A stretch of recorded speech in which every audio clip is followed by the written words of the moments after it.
Hey guys, Mila Tarot here. Welcome back po for your kapalaan sa pag-ibig. Para po ito sa mga water signs, Cancer, Scorpio, and Pisces. Maglalagay na lang po ako ng timestamp sa may description box para po mapuntahan ninyo ang inyong zodiac signs. Pero syempre, this is a general reading, kaya hindi po lahat ay makaka-relate. Okay, so let's start po with Cancer. Ano kaya yung posibleng pagdaraanan ng mga Cancer sa mga susunod na mga araw? We have here the King of Cups, the Nine of Coins, the Knight of Cups, and the Magician.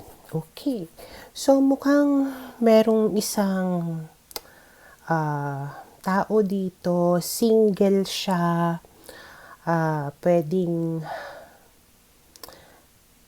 may gusto siya sa iyo or nai-in-love siya sa iyo. Okay, at handa na siya na ipakita iyon sa iyo. Okay, so hindi committed itong tao na to at the moment. At parang gagawin niya yung makakaya niya para lang maiparamdam sa iyo yung kanyang interest or pagmamahal para sa iyo. Okay, and then we have here the Ten of Swords, the Four of Coins, the Temperance card, and the Seven of Swords. Okay, so it seems like meron na kayong history nitong tao na to. Maaaring nagkaroon na kayo ng problems nito in the past, or pwedeng siya yung nagkaroon ng problema na kailangan niya sigurong ayusin, and pwedeng naayos na itong problema na ito, kaya parang handa na siya na ipagpatuloy or ipakita sa iyo yung kanyang pagmamahal. Pwede rin na meron itong inilihim, itinago sa iyo, or yung iba pwedeng niloko kayo nitong tao na to before. Okay? Pero past na yon, tapos na yon, single na siya ngayon. Okay? Kung nagkaroon siguro ng third party, wala na yung third party. And it seems like hanggang ngayon, hindi ka pa rin niya ma-let go, hindi ka pa rin niya makalimutan.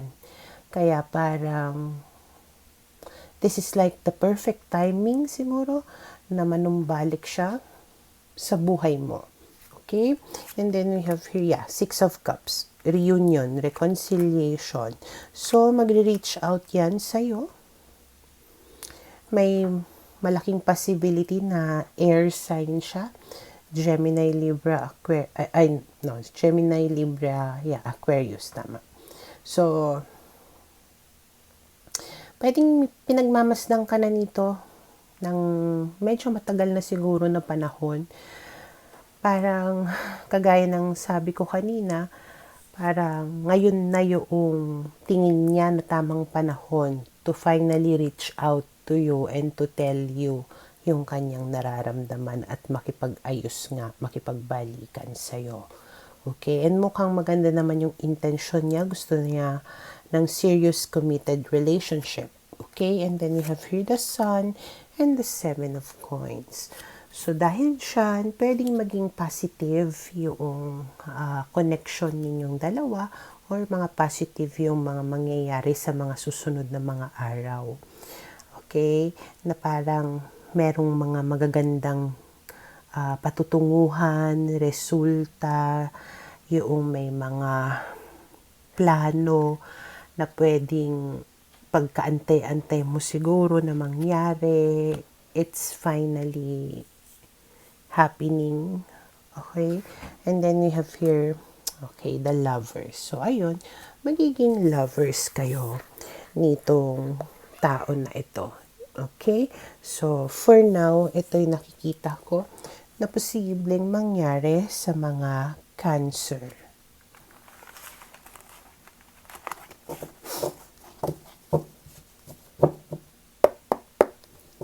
Para sa mga Scorpio, okay, we'll see ano kaya yung posibleng pagdaraanan ng mga Scorpio sa mga susunod na mga araw.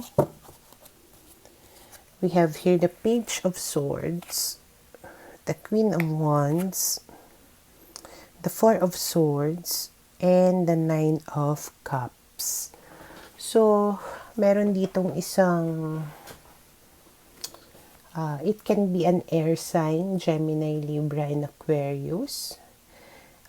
Pwede rin naman na fire sign siya. Okay? Or this can be someone na inaantay mo.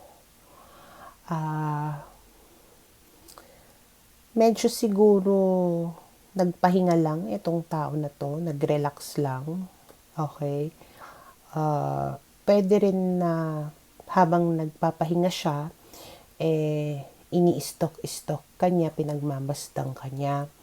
And pwede siguro na nakita niya na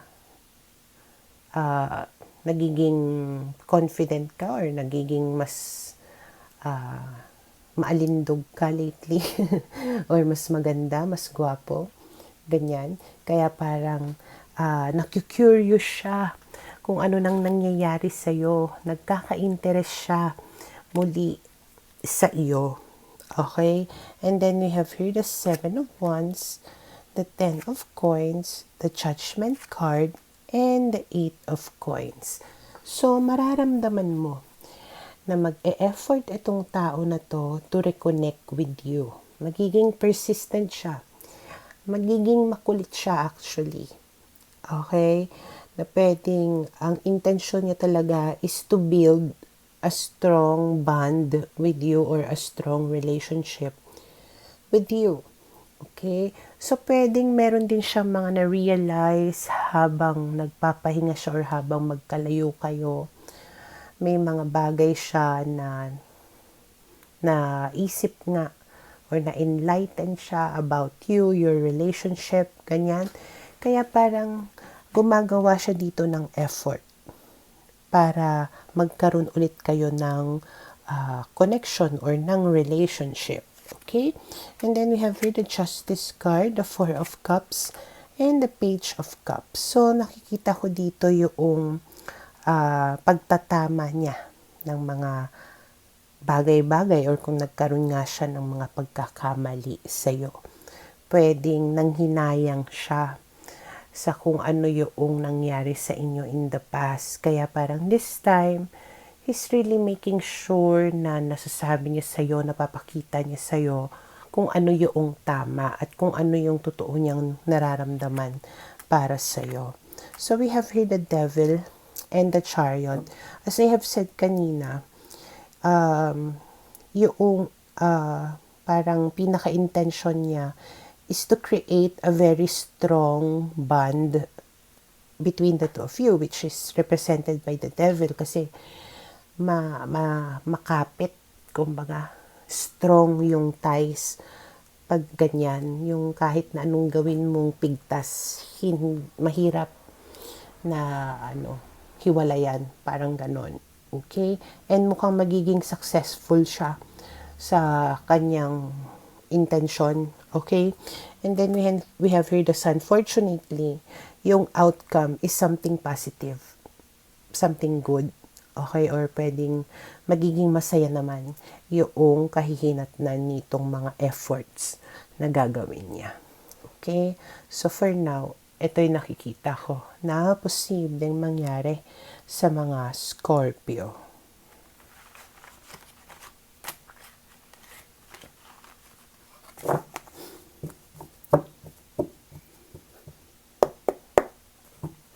Para sa mga Pisces, okay, let's see. Ano kaya yung posibleng pagdaraanan ng mga Pisces sa mga susunod na mga araw? We have here the Four of Coins, the Ace of Cups, the Devil, and we have here the Sun.